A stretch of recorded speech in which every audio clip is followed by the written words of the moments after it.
Hay un número de teléfono en mi agenda. La agenda es vieja, de esas de pasta dura con el año impreso en la portada. 1987. La guardo no porque use los números. La mayoría de esas personas ya no tienen esos números. Algunas ya no tienen ninguno. La guardo porque hay una página con un número escrito con lapicero azul y al lado un nombre. Un nombre con el que llevo años sin tener ningún número que marcar. Y cuando abro esa página, lo hago a veces sin buscarlo, solo pasan las hojas y aparece. Pienso en todas las conversaciones que podríamos haber tenido y no tuvimos. Y en todas las que todavía podría tener y sigo postergando. Me llamo Elena Vargas, tengo 88 años. He perdido a personas que amaba sin haber tenido todas las conversaciones que debía. No porque fueran secretas, no porque fueran imposibles, sino porque siempre había una razón para dejarlas para después. El momento no era el correcto. La persona no estaba lista. Yo no estaba lista. Ya habría tiempo. Y luego no hubo tiempo. Quiero hablar de eso hoy, de las conversaciones que no tuve. ¿Cuáles eran? ¿Por qué no las tuve? ¿Y qué cargo en su lugar? No como lamento, como mapa, para que quien lo lea todavía pueda hacer algo diferente.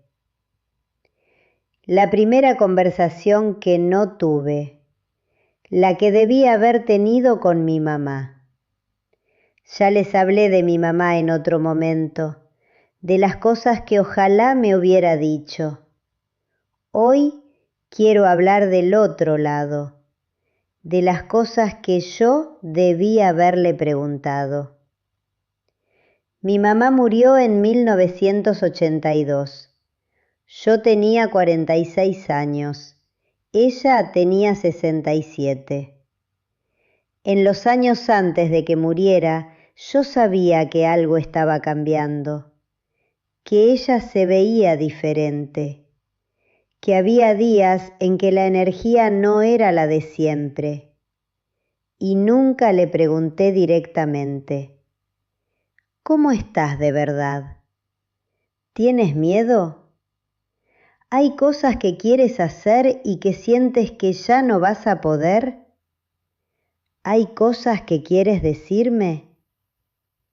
No pregunté, porque preguntarle a una madre que algo puede estar mal se sentía como hacerlo real, como si al nombrarlo lo convocara.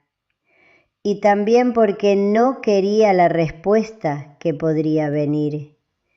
Así que no pregunté, y ella no dijo. Y los dos vivimos en un acuerdo de no nombrar lo que los dos sabíamos. Y cuando murió, quedé con las preguntas sin hacer. ¿Fue feliz? No la versión que me mostraba, la versión real. ¿Hubo cosas que extrañó? ¿Hubo cosas de las que se arrepintió? ¿Había algo que quería que yo supiera y que nunca encontró la manera de decirme? No lo sé. Nunca lo voy a saber. Y esa ignorancia, el hueco donde debería haber respuesta, es uno de los pesos que cargo.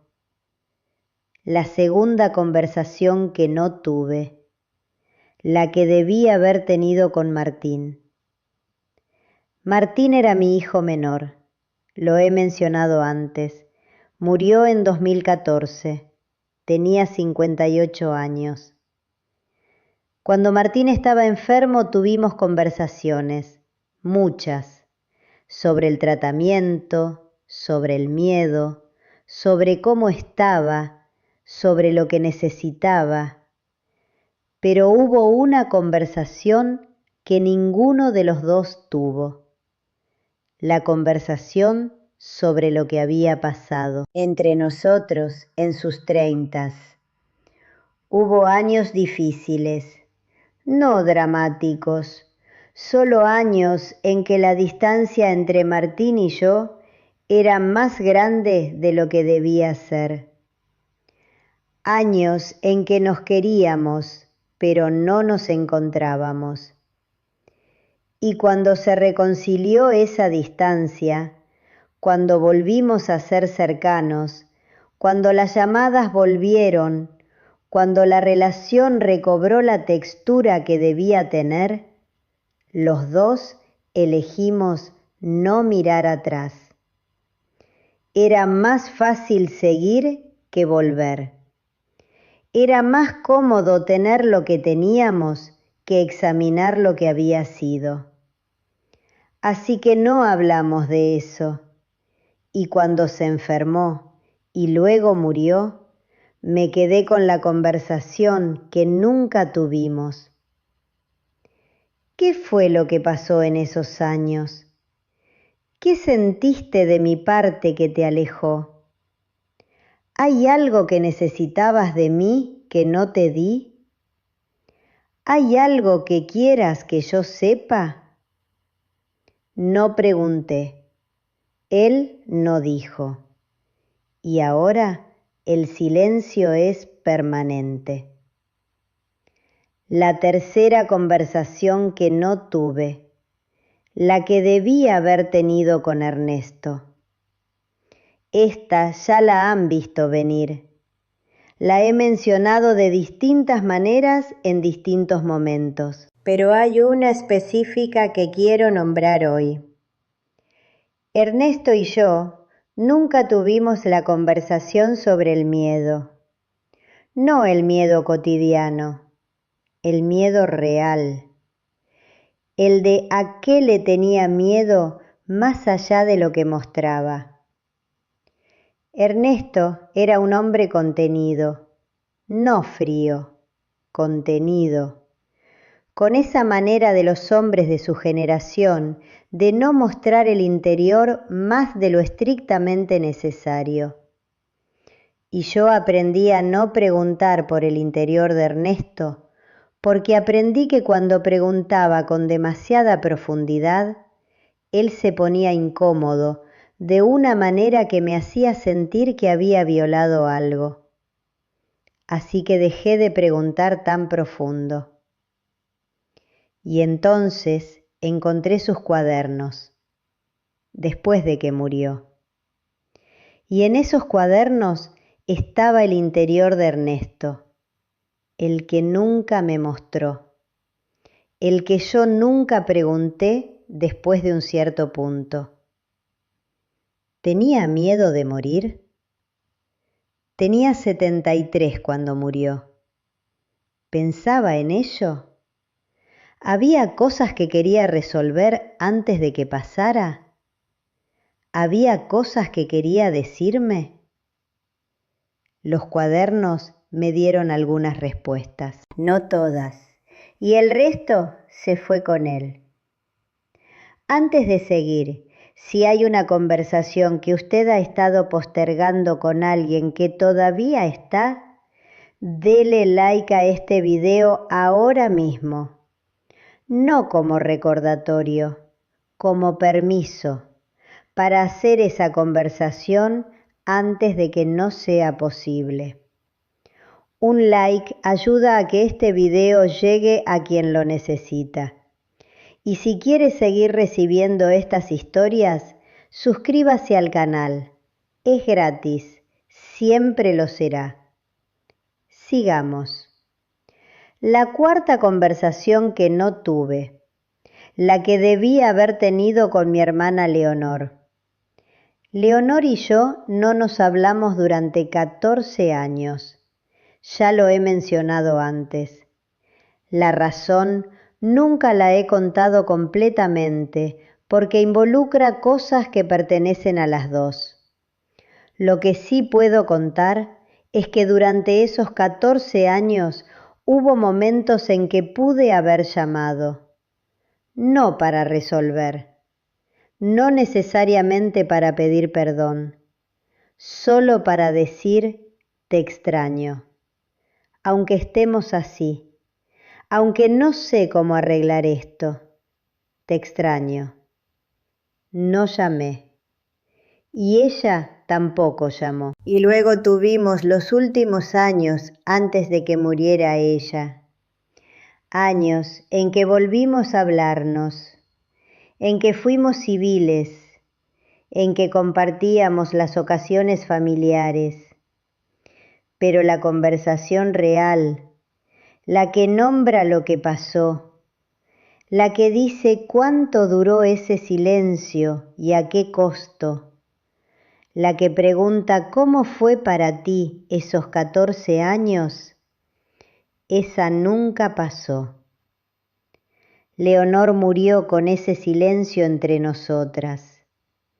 No el silencio de los 14 años, ese lo rompimos, sino el silencio sobre el silencio.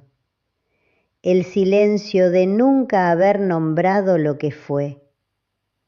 Y yo cargo eso. El no haber dicho, Leonor, esos 14 años me costaron y los extrañé y no sé bien qué pasó y quiero que lo sepas. No lo dije y ahora no puedo decirlo. Aquí quiero hacer una pausa, no para el CTA, para decir algo importante. Hay razones por las que no tenemos ciertas conversaciones, razones reales, no solo cobardía. A veces la otra persona no está lista. A veces el momento genuinamente no es el correcto. A veces la conversación abriría algo que haría más daño que bien. A veces hay sabiduría en el silencio. No estoy diciendo que todas las conversaciones deben tenerse, ni que posponer siempre es error. Lo que estoy diciendo es más específico.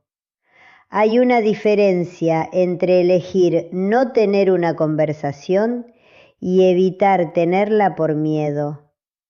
La primera puede ser sabia. La segunda casi siempre cobra un precio. Y lo que quiero que considere no es si debe tener todas las conversaciones que ha estado evitando, sino si hay alguna, una sola, que está evitando por miedo cuando en realidad podría tenerla. Esa es la que importa. La quinta conversación que no tuve. Esta es la que todavía puedo tener. El número en la agenda. El nombre que escribí hace décadas con lapicero azul en una página de 1987. No voy a decir quién es, no porque no importe, sino porque si lo digo en voz alta, tendré que hacer algo con eso. Y todavía no estoy segura de qué. Lo que sí puedo decir es que hay una conversación pendiente con una persona que sigue viva. Una conversación que se postergó por razones que en su momento parecían válidas y que con el tiempo perdieron validez, pero la conversación siguió postergada por inercia.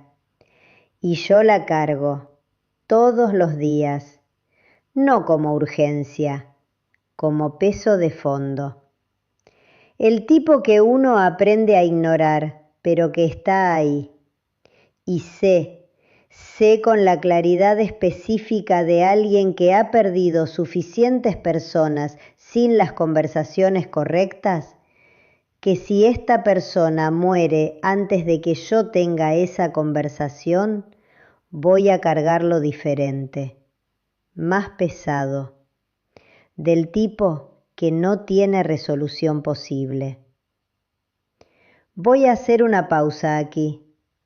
Si hay alguien en su vida con quien tiene una conversación pendiente, un padre, una madre, un hermano, un amigo de quien se alejó, comparta este video con usted mismo primero y luego haga la llamada. No tiene que ser perfecta, no tiene que resolver todo, solo tiene que pasar.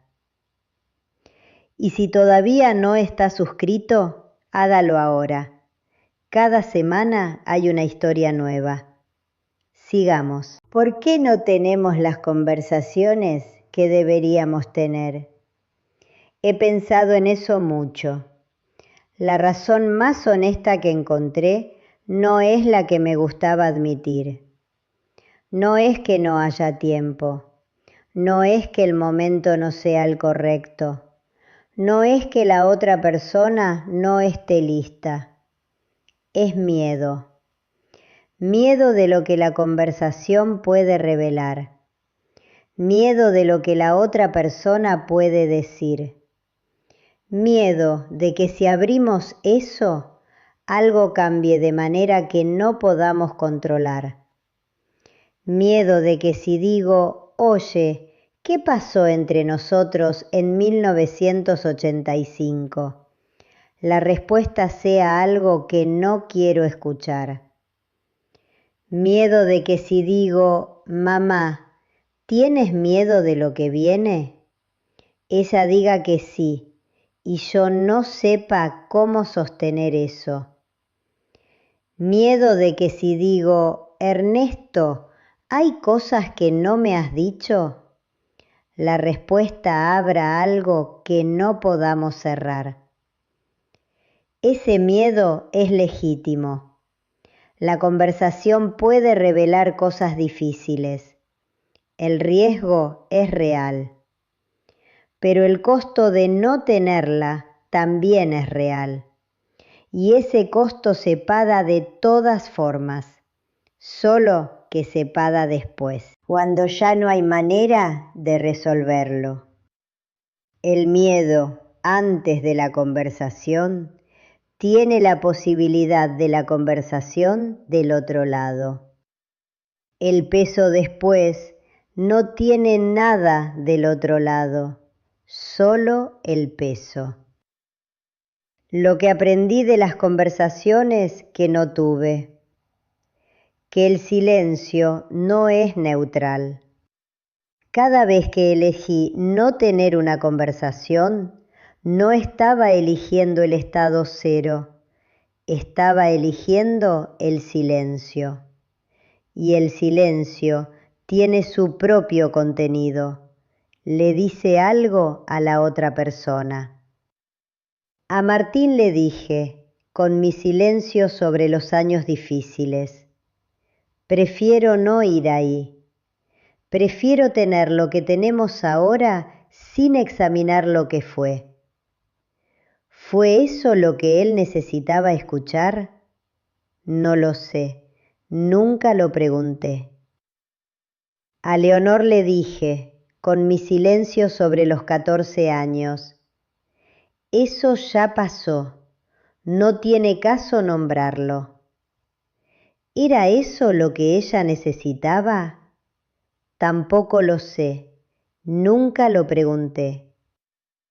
Las conversaciones que no tuve no solo me dejaron a mí con preguntas, probablemente los dejaron a ellos con preguntas también, y nunca les di la posibilidad de hacer las suyas. Hay algo más. Las conversaciones que más temo tener son generalmente las que más necesito. Eso no es una regla universal. Hay cosas que uno teme que genuinamente no merecen la energía. Pero hay una señal. una señal específica que aprendí a reconocer tarde. Cuando pienso en alguien y el pensamiento viene acompañado de una incomodidad que no tiene nombre claro, de un peso que preferiría no sentir, esa incomodidad casi siempre señala algo no resuelto, algo que todavía puede resolverse si la persona está viva y que ya no puede resolverse si no. Cuando siento eso, trato de preguntarme, ¿hay una conversación aquí que estoy evitando? La respuesta casi siempre es sí. Y la pregunta siguiente es, ¿qué me da miedo que pase si la tengo? Y esa pregunta, la del miedo específico, es la que más información da, porque cuando uno puede nombrar el miedo tiene menos poder. No desaparece, pero se puede negociar con él. Se le puede decir, sí, ese riesgo existe. ¿Es ese riesgo mayor que el costo de no tener esta conversación? A veces sí, a veces no, pero al menos es una decisión consciente, no la evitación automática que no tiene nombre y que cobra sin que uno lo vea. La agenda sigue en el cajón, la de 1987, con el número en lapicero azul. Esta semana la saqué. Me quedé mirando el nombre un rato. Calculé cuánto tiempo. Demasiado. No llamé todavía, pero hice algo que no había hecho. Escribí en mi caderneta amarilla, esa donde anoto la cosa más importante del día, escribí el nombre, solo el nombre, como recordatorio, como compromiso pequeño con mí misma, que hay una conversación pendiente, que sigo aquí, que ellos siguen aquí, que el tiempo que queda no es infinito para ninguno de los dos. No sé si voy a llamar, quiero ser honesta. Todavía hay algo que me lo impide. Pero sé esto, el costo de no llamar lo voy a pagar de todas formas, ahora o después. Y después es más caro. Tengo 88 años. Sé lo que cuesta cargar las conversaciones que no pasaron. Sé el peso específico de las preguntas sin respuesta. Así que estoy pensando en llamar, despacio, con todo lo que eso me cuesta, pero lo estoy pensando. Y a veces pensarlo es el primer paso hacia hacerlo. Antes de irse, 3 cosas pequeñas. La primera, dele like a este video. Hay personas que cargan conversaciones pendientes y que nunca han podido nombrar exactamente qué es lo que cargan. Un like ayuda a que este video llegue a ellas. La segunda, suscríbase al canal si todavía no lo hizo. Cada semana hay una historia nueva y no le cuesta nada estar. La tercera, piense en una conversación pendiente, solo una, y pregúntese, ¿qué me da miedo que pase si la tengo? Nombre el miedo. Solo eso por ahora, solo nómbrelo. porque los miedos que tienen nombre son más manejables que los que no lo tienen. Nos vemos la próxima semana. Estaré aquí con mi agenda de 1987, pensando en llamar.